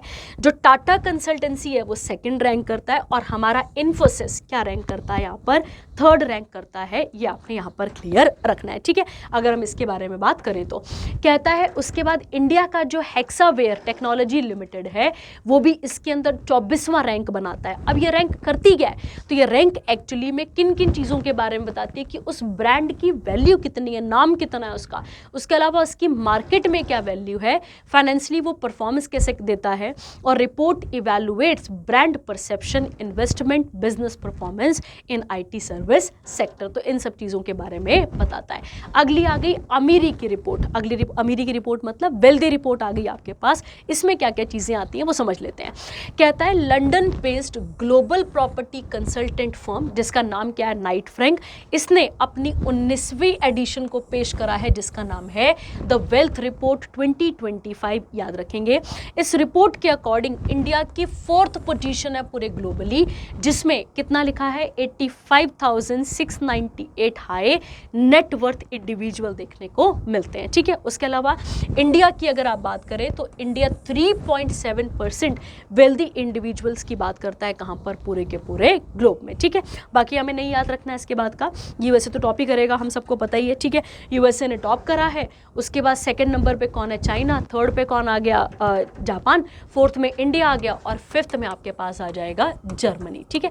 तो और इसमें कुछ और सीरियस लेने की इसको ज़्यादा ज़रूरत नहीं है, ठीक है। चलिए आगे बढ़ते हैं। अगला कौन सा आता है आपके पास? डिफेंस और मिलिट्री एक्सरसाइजेस, इसके बारे में बात कर लेते हैं, ठीक है। कारगिल वॉर के बाद बेटा, कारगिल वॉर जब हुई थी 1999 में, उसके बाद हमें ये बात बहुत अच्छे तरीके से रियलाइज़ हो चुकी थी कि अगर हमारी हमारी जो ट्राई फोर्सेस हैं, या जो हमारी आर्म्ड फोर्सेस है उनमें अगर आपस में कोई कोऑर्डिनेशन ना बनवाया तो कल को किसको प्रॉब्लम आ जाएगी, कल को हमें बहुत बड़ी प्रॉब्लम से जूझना पड़ सकता है। ठीक है, इसीलिए एक एक्सरसाइज करवाई गई है जिसका नाम है डेजर्ट हंट, और डेजर्ट हंट जो एक्सरसाइज है वो तीनों की तीनों फोर्सेज ने क्या करी है, कंडक्ट करी है। कहाँ पर हुई है ये, तो जोधपुर राजस्थान में। सीएम कौन है वहाँ पर, भजन लाल शर्मा, और गवर्नर कौन आते हैं, हरिभाऊ कृष्ण राव बागड़े, ये याद रखेंगे। ठीक है, और क्यों बेटा, क्योंकि इसके अंदर सीधी सीधी बात है बच्चे, कारगिल वॉर में हमें अपनी एक, जब आप किसी चीज़ को कर लेते हैं ना फिर आपको उसके बारे में थोड़ी अपने अंदर जो ड्रॉबैक्स होते हैं वो भी पता लगते हैं, वो भी समझ में आते हैं, तो वो हमें यहाँ पर समझ में आते हैं। ठीक है, चलिए आगे बढ़ते हैं इसके साथ का, और अगला सेक्शन कौन सा आता है, डिफेंस एंड टेक्नोलॉजी के बारे में बात कर लेते हैं। ठीक है, आइए, कहता है जो फायरफ्लाई है, देखो टेक्सा मतलब यूएसए का फायरफ्लाई एरोस्पेस कह सकते हैं आप, फायरफ्लाई एरोस्पेस, इसने सक्सेसफुली लैंड कर लिया है। कहाँ पर, अब इसका नाम क्या है पहले ये समझो, इसका नाम है ब्लू घोस्ट लैंडर। लैंडर का नाम क्या है आपके पास, ये याद रखना है, ब्लू घोस्ट लैंडर। पर जिस कंपनी ने करा उसका नाम क्या है, फायरफ्लाई, याद रखेंगे।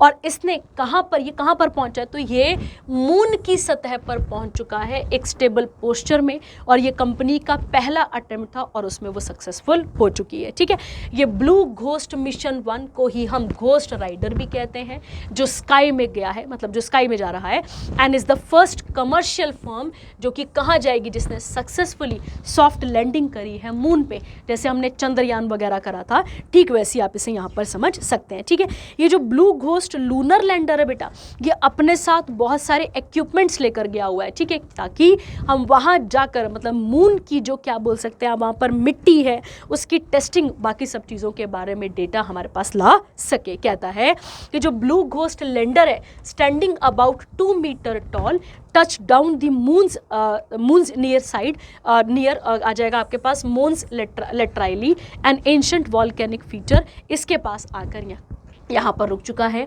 और अब हमें वहाँ की सारी इंफॉर्मेशन प्रोवाइड करेगा। ठीक है, अब आगे देखो क्या कहता है, कहता है इसके अंदर 10 पे लोड जाएंगे, याद रखना है आपने। Firefly became the second private company जिसने मून के ऊपर सॉफ्ट लैंडिंग करी है, याद रखना है। और किस मशीन के साथ, तो नाम क्या है, हॉस्टन बेस्ड इनिट्यूटिव कह सकते हैं इसे, या इनिशिएटिव मशीन आप कह सकते हैं। उसके बाद जिसका लैंडर कौन सा था, Odysseus, made an uneven but successful touch down in 2024।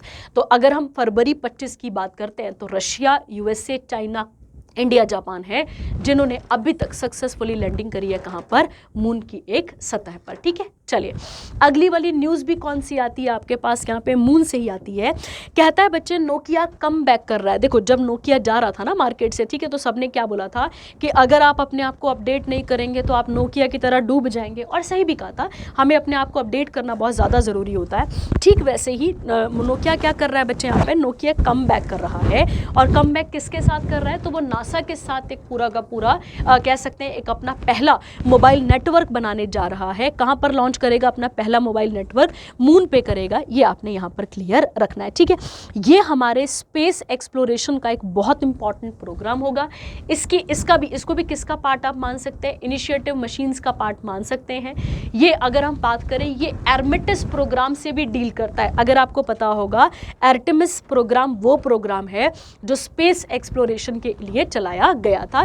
कहता है इसके साथ अब जब ये जाएगा ही तो इसके साथ एक लैंडर भी उतरेगा, जैसे ब्लू ओरिजिन वालों, जो ब्लू घोस्ट वाले थे उनका लैंडर भी था ना, ठीक वैसे इसके लैंडर का नाम क्या होगा बच्चे, तो आप याद रखेंगे अथीना लैंडर, जो Nokia lunar surface communication system इसको क्या करेगा, सेट करेगा।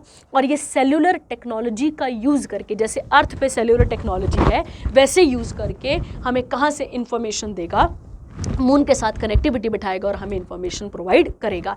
ये जो नेटवर्क है is based on 4G long term evaluation technology ensuring reliable high speed connectivity for future lunar missions. ठीक है, तो ये हमें और आगे चीज़ों को बताने में मदद भी करेगा। ठीक है, अगला सेक्शन आता है आपके पास कौन सा वाला बच्चे यहाँ पर, तो आप याद रखेंगे अगला आता है फाइड। जब हम फाइड की बात करते हैं तो इसी को हम इंटरनेशनल चेस फेडरेशन भी कहते हैं। ये तो खैर फ्रेंच भाषा में आ गया ना, तो आपको याद रखना रखना है, इसी को हम क्या नाम देते हैं यहाँ पर, तो इसी को हम इंटरनेशनल चेस फेडरेशन का नाम भी यहाँ पर देते हैं। ये आप यहाँ पर क्लियर रखेंगे, ठीक है। इसके हेडक्वार्टर कहाँ पर आते हैं इंटरनेशनल चेस फेडरेशन के, तो आप याद रखेंगे लाउसाने स्विट्जरलैंड इसके हेडक्वार्टर आपको देखने को मिल जाते हैं। स्विट्जरलैंड में आपको इसके हेडक्वार्टर दिखते हैं। और प्लस याद रखेंगे 20 जुलाई, ठीक है, 20 जुलाई 19 की अगर हम बात करें 1924 की को इसकी स्थापना की गई थी। और इसकी स्थापना कहाँ की गई थी बच्चे, पेरिस में। ये आप यहाँ पर क्लियर रखेंगे, ठीक है। तो रशियन ग्रैंड मास्टर अलेक्जेंड्रा की अगर हम बात करते हैं, इन्होंने जीत हासिल करी है किसमें, तो फाइड मोनाको ग्रैंड प्रिक्स 2025, जो कि कहाँ पर हुआ, मोंटे कार्लो मोनाको में हुआ है, ठीक है। अगर हम बात करें 3 कॉम्पिटिटर्स थे, वो कौन कौन थे, तो हम्पी कोनेरू इंडिया से, याद रखना है। उसके अलावा मंगोलिया के क्या नाम आता है इनका, बख्तुयाग, आप याद रखेंगे। और उसके अलावा ये डेटा आप इसके साथ पढ़ लेंगे बच्चा, ठीक है। हमारे वालों को क्या मिला है ये जानने वाली बात है। तो कोनेरू हम्पी को क्या मिला है बच्चे, सिल्वर। ये आप यहाँ पर क्लियर रखेंगे, ठीक है। ये आपने याद रखना है, बाकी ना भी याद रहे चलेगा, ठीक है, सीधी सीधी बात है। आइए अगला बढ़ते हैं इसके साथ का, और ये देख लेंगे आप इसके साथ का क्या क्या इनको मिलने वाला है, ठीक है। अगला कहता है इंटरनेशनल ओलंपिक कमेटी ने ग्रांट कर दिया है कि अब हम ऐड करेंगे किसको, वर्ल्ड बॉक्सिंग को किसके अंदर, आने वाले ओलंपिक्स के अंदर। याद करिए मैंने आपको अभी थोड़ी देर पहले बताया था, जब हम एकेडमी अवार्ड वाली न्यूज़ पढ़ रहे थे, तो मैंने आपको कहा था कि 2028 के जो ओलंपिक्स हैं वो कहाँ पर होने वाले हैं बच्चे, लॉस एंजलिस। ये मैंने आपको भी क्लियर करा था। और इसी के अंदर क्या बोला गया है कि जो ग्लोबल बॉक्सिंग है उसको इसके अंदर यहाँ पर ऐड किया जाएगा। वर्ल्ड बॉक्सिंग की जब हम बात करते हैं तो इसकी स्थापना की कब गई थी, अप्रैल 2023 में। करंटली इसके कितने मेंबर्स हैं यहाँ पर, तो आप याद रखेंगे 78 मेंबर्स हैं अक्रॉस 5 कॉन्टिनेंट, और 4 कॉन्टिनेंटल फेडरेशन आपको देखने को मिलते हैं, ठीक है। तो बॉक्सिंग एक लंबे समय तक ओलंपिक्स गेम्स का पार्ट भी रहा, पर 2019 में इसे सस्पेंड कर दिया गया था क्योंकि बहुत सारी प्रॉब्लम थी। और अब इसको कहां पर ऐड करने की बात हो रही है, तो 2028 के जो लॉस एंजलिस वाले होंगे वो आप यहां पर इसके साथ देख लेंगे, ठीक है। चलिए, हो गया आपके पास यहाँ तक, क्लियर हो गया आपके पास यहाँ पे, ये आपको यहाँ पर क्लियर रखना है, ठीक है। अब आगे देखते हैं और क्या क्या चीज़ें इसके साथ आती हैं उनके बारे में बात कर लेते हैं, ठीक है। आइए एक क्वेश्चन सीखते हैं यहाँ से जिसका नाम आता है आपके पास फ्यूचर ओलंपिक्स के बारे में बात कर लेते हैं, ठीक है। देखो सबसे पहले समझो, एक अभी कहाँ पर हुए थे याद करते हैं, ठीक है। अभी जो हुए वो कहाँ पर हुए थे याद करो, जो 2024 के थे वो कहाँ पर हुए थे, पेरिस फ्रांस में, ठीक है। आपको याद होगा कि 2024 वाले कहाँ पर हुए हैं, तो आप याद रखेंगे पेरिस फ्रांस आ जाता है आपके आंसर।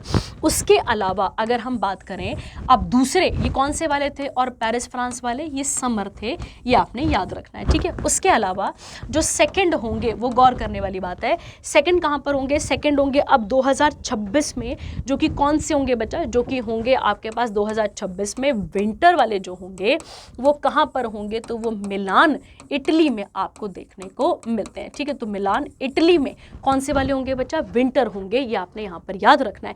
2026 हो गया। उसके अलावा आता है 2028, ये आप पढ़ ही रहे हैं, लॉस एंजलिस में होगा। 2030 की बात करते हैं, ठीक है। जो 2030 में क्या होंगे बच्चा, विंटर होंगे, वो कहाँ पर होंगे, वो होंगे फ्रेंच एल्प्स में। कहाँ पर होंगे बच्चा, फ्रेंच एल्प्स, याद रखना है। अब 2032 में जो कौन से होंगे, अब यहाँ पे समर होंगे, वो कहाँ पर होंगे बच्चे, तो आप याद रखेंगे 2032 के जो समर होंगे वो कहाँ पर होंगे, ब्रिस्बेन ऑस्ट्रेलिया, ये आपने यहाँ पर क्लियर रखना है। तो ब्रिस्बेन ऑस्ट्रेलिया में आपको देखने को मिलते हैं, ठीक है। और भारत सरकार ने भी अनाउंस करा था कि 2036 के जो क्या आते हैं आपके पास ओलंपिक्स, वो इंडिया प्लान कर रहा है कि इंडिया भी इसे होस्ट करेगा, ये आप यहाँ पर क्लियर रखेंगे, ठीक है। चलिए आगे बढ़ते हैं, इसके साथ का आगे बढ़ते हैं। अगला कहता है रणजी ट्रॉफी के बारे में यहाँ पर बात करता है, ठीक है। तो रणजी ट्रॉफी के बारे में समझ लेते हैं और क्या क्या चीज़ें आती हैं वो बात कर लेते हैं, ठीक है। देखो रणजी ट्रॉफी की बात करते हैं तो क्या कहा गया है यहाँ पर, कहता है विदर्भ क्रिकेट टीम ने क्या करा है यहाँ पे, रणजी ट्रॉफी को जीत लिया है। किसको हराने के बाद, तो केरला क्रिकेट टीम को याद रखना है। कहाँ पर हुआ ये, तो Vidarbha cricket association stadium Nagpur Maharashtra में ये हुआ था, वहाँ पर ये हुआ है। उसके बाद कहता है विदर्भ क्रिकेट टीम के कैप्टन कौन थे वहाँ वहाँ पर? तो अक्षय वाडकर। और इनकी टीम को कौन लीड कर रहे थे? सचिन बेबी। ये आप यहाँ पर याद रखेंगे। ये जो है वो कौन सा टाइटल आता है आपके पास? थर्ड रणजी ट्रॉफी आती है इस सीजन की, याद रखना है। 2024-25 Ranji trophy saw a record number of 32 team participating. फिर ये बाकी कितनी कितनी टीम्स थी ये हमें नहीं याद रखना, पर किसने किसको हराया है ये हमें थोड़ा सा पता होना चाहिए, ठीक है। जो चैंपियंस हैं विदर्भ के, उनको कितना मिला है यहाँ पर? 5 करोड़। और अगर वाइल उनकी अगर हम बात करें तो उनको 3 करोड़ मिला है, ठीक है। तो प्लेयर ऑफ द टूर्नामेंट कौन रहे? हर्ष दुबे रहे। और याद रखना है आपने, रणजी ट्रॉफी एक कह सकते हैं एक premier first class cricket tournament है इंडिया का, याद रखना है। किसके नाम पर है ये? तो रणजीत सिंह जी के नाम पर ये रखा गया था, जिन्होंने इंग्लैंड के खिलाफ भी बहुत सारे मैचेस लड़े हैं।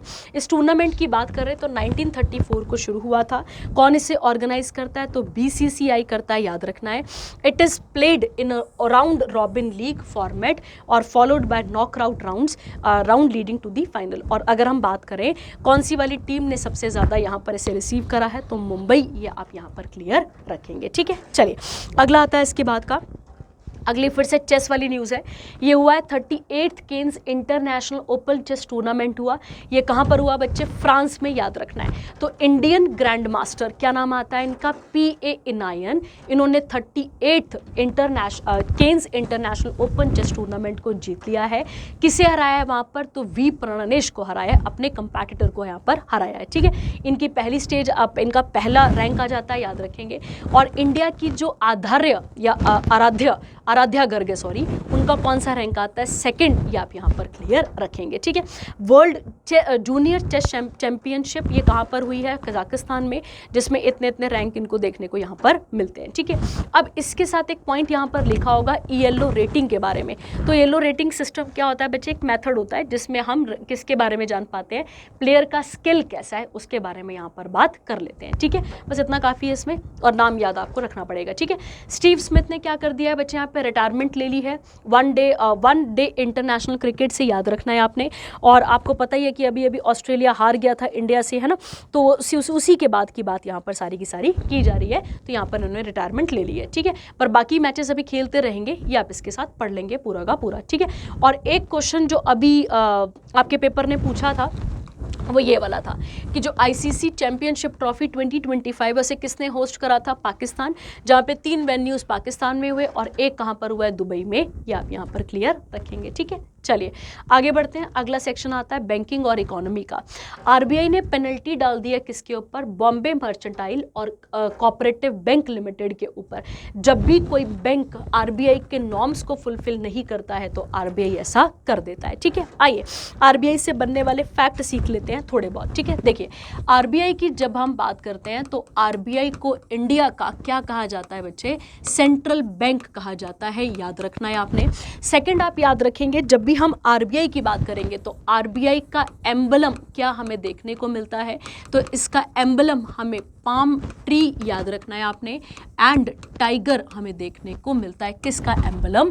RBI का एम्बलम हमें ये देखने को मिलता है, ठीक है। थर्ड बात अगर हम करते हैं यहाँ पर RBI की, अगर हम बात करते हैं तो 1926 में यंग हिल्टन कमीशन की रिकमेंडेशन से ये क्या आया था आपके पास यहाँ पे? RBI की स्थापना, मतलब RBI का आइडिया दिया गया था, या सेंट्रल बैंक का आइडिया देने वाले कौन थे? हिल्टन यंग भी लिखते हैं, यंग हिल्टन भी लिखते हैं। उसके अलावा 1934 में RBI एक्ट पास किया गया था, ठीक है, याद रखना है आपने। उसके अलावा 1 अप्रैल 1935 को RBI को क्या किया गया था बच्चे? RBI को सेटअप किया गया था, याद रखना है आपने। 1937 में इसके हेडक्वार्टर को कैलकाटा से कहाँ कराया गया था? तो आप याद रखेंगे कैलकाटा से शिफ्ट करके मुंबई बना दिया गया था, ये आपने याद रखना है। उसके अलावा 1949 में इसे नेशनलाइज्ड का दर्जा दे दिया गया था, क्योंकि आज़ाद हुए थे, अंग्रेज़ों के पास था ये, तो उसके बाद हमने इसे क्या करा था? नेशनलाइज भी कर दिया था। ये आप यहाँ पर याद रखेंगे, ठीक है। और अभी अभी जो पंजाब का आपका पेपर हुआ था उसमें क्वेश्चन था ऐसे प्रधानमंत्री का नाम बताइए जो कि कभी क्या रहे हैं। तो आपको याद रखना है वो क्वेश्चन था जो कभी ना कभी क्या रहे हैं? RBI के गवर्नर भी रहे। तो इसका आंसर क्या था? मनमोहन सिंह। 1982 से लेकर 1985 तक ये किसके गवर्नर रहे हैं? RBI के गवर्नर भी रहे हैं, ठीक है। उसके अलावा एट प्रेजेंट कौन है? तो 26 नंबर के हैं जिनका नाम क्या आता है, संजय मल्होत्रा। क्या नाम आता है बच्चे, संजय मल्होत्रा। ये आप यहाँ पर क्लियर रखेंगे, ठीक है। पहले कौन थे, तो सर ऑसबॉर्न स्मिथ, ये आप यहाँ पर क्लियर रखेंगे।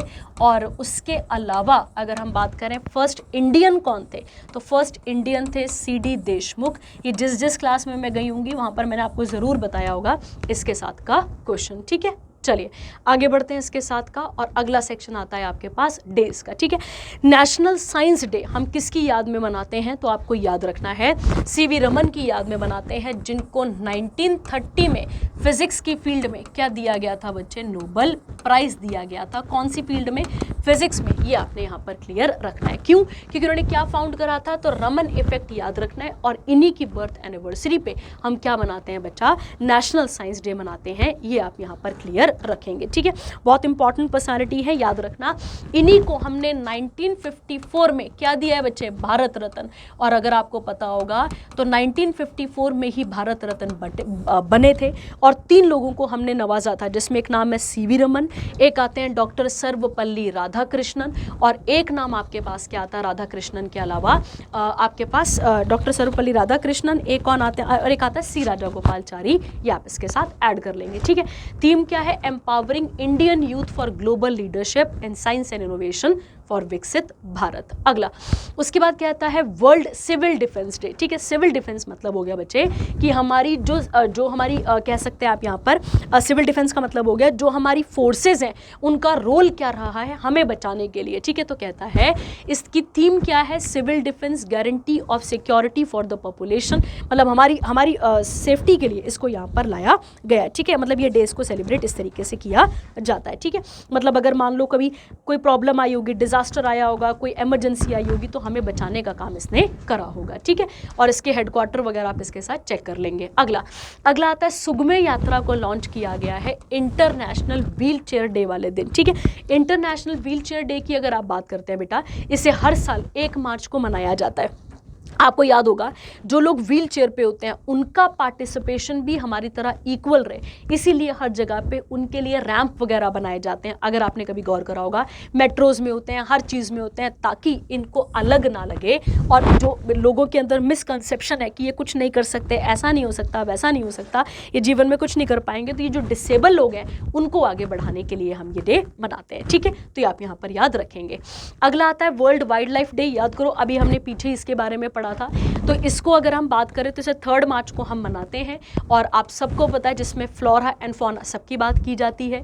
और इसी के अंदर अभी हमने पीछे पढ़ा कि national board for wild life कहाँ गए थे, वो जूनागढ़ के अंदर, और वाइल्ड लाइफ लॉयन सफारी भी करी थी। और आपको मैंने अभी बताया कि जो गिर नेशनल पार्क है इज द होम ऑफ कह सकते हैं आप एशियाटिक लॉयन, ठीक है। तो याद रखना है आपने 3 मार्च को क्यों चूज़ किया गया है, क्योंकि इस दिन हमने एक और इवेंट को वो करा था, कन्वेंशन करा था या अडॉप्ट करा था यहाँ पर, जिसका नाम आता है साइट्स करके, जिसका फुल फॉर्म है आपके पास convention on international trade in endangered species, जिसके हेडक्वार्टर जिनेवा स्विट्जरलैंड आपको मिलते हैं। इसकी स्थापना कब हुई थी, 1973 में। 185 पार्टीज हैं, जिसमें से एक आपको क्या दिख जाता है, इंडिया भी इसका पार्टी है ना। और ऐसे अभी आपने पीछे पढ़ा था इसके बारे में भी, ठीक है, national board for wild life के बारे में। अगला आता है national security day. Security day बच्चा हम सारी जितनी भी हमारे पास क्या आती हैं सिक्योरिटी फोर्सेज हैं, जिसके अंदर police, military, paramilitary, guard, commando, इन सब को हम ऑनर करने के लिए इस डे को सेलिब्रेट यहाँ पर करते हैं। ये आप यहाँ पर क्लियर रखेंगे, ठीक है। इनको हम सेलिब्रेट करने के लिए इस डे को सेलिब्रेट यहाँ पर करते हैं, ठीक है। और अगर हम बात करें बच्चा इसको किस प्राइम मिनिस्टर ने बोला था मनाने के लिए, तो अटल बिहारी वाजपेयी ने इसकी स्थापना करी थी। और NSC is a federal institutional and consultative body, जिसके PM चेयरमैन होते हैं। और नेशनल सिक्योरिटी एडवाइजर कौन होते हैं, इसके कौन होते हैं आपके पास यहाँ पे सेक्रेटरी होते हैं, ठीक है। तो जो ब्रजेश मिश्रा हैं वो पहले NS थे, याद रखना। और अभी कौन है अपने पास, तो अजीत डोभाल, याद रखना है, ठीक है, जो बिल्कुल पूरी की पूरी एरिया में सिक्योरिटी की बात करता है। अगला आता है सेफ्टी डे। सेफ्टी डे की जब भी हम बात कर रहे हैं बच्चे, जैसे ऑफिसेज में आग लग जाना या भूकंप से ऑफिसेज का गिर जाना या वर्क प्लेस में कोई भी एक्सीडेंट हो जाना, इसके लिए इस डे को हम यहाँ पर मनाते हैं। इसकी इंपॉर्टेंस लोगों में अवेयरनेस फैलाने के लिए इसको सेलिब्रेट किया जाता है। नेशनल सेफ्टी वीक कैंपेन कब चलाया जाता है बच्चे? 4 से 10 मार्च को, याद रखेंगे। थीम क्या है? Safety and wellbeing crucial for विकसित भारत। अगर हम इन लोगों को बचाएंगे ही नहीं, ठीक है, तो फिर ये आगे के लिए कैसे चीज़ें बनेंगी हमारे लिए, तो आप यहाँ पर क्लियर इसको रखेंगे, ठीक है। चलिए आगे बढ़ते हैं इसके साथ का, और अगला देखते हैं। अगला आता है बच्चे ओबेसिटी डे। ओबेसिटी का मतलब हो गया मोटापा, ठीक है।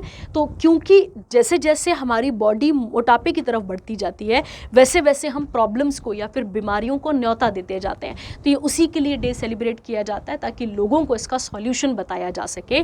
चेंजिंग सिस्टम हेल्दियर लाइफ, याद रखेंगे, इसकी थीम है। वर्ल्ड ओबेसिटी फेडरेशन के प्रेसिडेंट कौन है? लुइस बॉर। हेडक्वार्टर कहाँ पर आते हैं? लंदन। और इसकी स्थापना कब हुई थी? 1967। ये आपने यहाँ पर क्लियर रखना है, ठीक है। उसके अलावा अगला आता है वर्ल्ड इंजीनियरिंग डे। हम अपना वाला इंजीनियरिंग डे कब मनाते हैं? 15 सितंबर। और आपको पता होगा एम विश्वेश्वरैया की याद में इसे हम सेलिब्रेट करते हैं। तो ये आपने यहाँ पर क्लियर रखना है, ठीक है। और इंजीनियरिंग की क्या इंपॉर्टेंस है ये बताता है हमें, और साथ ही साथ जो हमारे सस्टेनेबल डेवलपमेंट गोल्स हैं 17, उनको अचीव करने के लिए इस पर्टिकुलर इंजीनियरिंग फील्ड का क्या कॉन्ट्रीब्यूशन है, इसको यहाँ पर सेलिब्रेट किया गया है, ठीक है। चलिए आगे बढ़ते हैं। लास्ट इंपॉर्टेंट सेक्शन आता है किसके बारे में आपके पास? यहाँ पे ये आता है सेक्शन किसके बारे में आपके पास? ये आता है बुक के बारे में। और बुक किसकी बात की जा रही है? तो कैलाश सत्यार्थी की बात की जा रही है बच्चे। उन्होंने अपनी ऑटोबायोग्राफी लिखी जिसका नाम है दिया सलाई। क्या नाम है जिसका? दिया सलाई। दिया सलाई क्या होता है बच्चे? जैसे आप सबको पता होगा माचिस की जो तीली होती है वो खुद जलकर क्या करती है? रोशनी प्रदान करती है। वैसे ही इन्होंने किसके ऊपर पूरा का पूरा जोर दिया है? चाइल्ड लेबर के ऊपर पूरा का पूरा जोर दिया है। इन्होंने अपनी पूरी की पूरी जीवनी में सब चीज़ें वहाँ पर क्लियर करी हैं।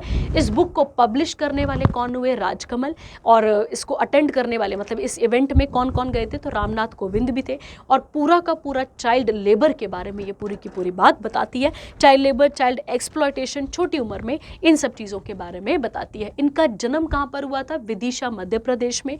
और वहाँ से देखो एज अ बच्चे होने के नाते और वहाँ से एक्सप्लॉयटेशन झेलने के साथ साथ वर्ल्ड का क्या जीता है इन्होंने? नोबेल प्राइज़ मिला है इनको। तो नोबेल किस फील्ड में मिला है? पीस प्राइज़ मिला है। कब? 2014 में। ये आप यहाँ पर क्लियर रखेंगे, ठीक है। तो चाइल्ड लेबर की जब हम बात करते हैं बेटा, ठीक है, इंडिया में अगर हम बात करते हैं चाइल्ड लेबर की, तो आपको याद रखना है आर्टिकल नंबर जो हमारे कॉन्स्टिट्यूशन का 24 है वो भी यही कहता है कि छोटे बच्चों को, जो 14 साल से कम के बच्चे हैं, उनको हैजार्डस और ऐसी एक्टिविटी पे नहीं लगाना है जहां पर कल को उनका बचपना ही खत्म हो जाए, मरी जाए, वो खत्म ही हो जाए, ठीक है। उसके अलावा हम एक एक्ट लेकर आए थे जिसका नाम था चाइल्ड लेबर प्रोहिबिशन एक्ट, याद रखेंगे आप।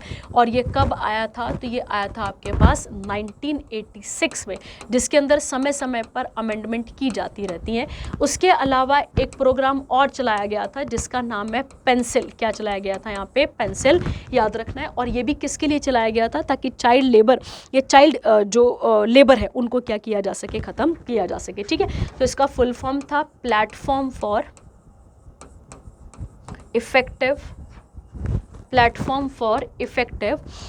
Effective enforcement for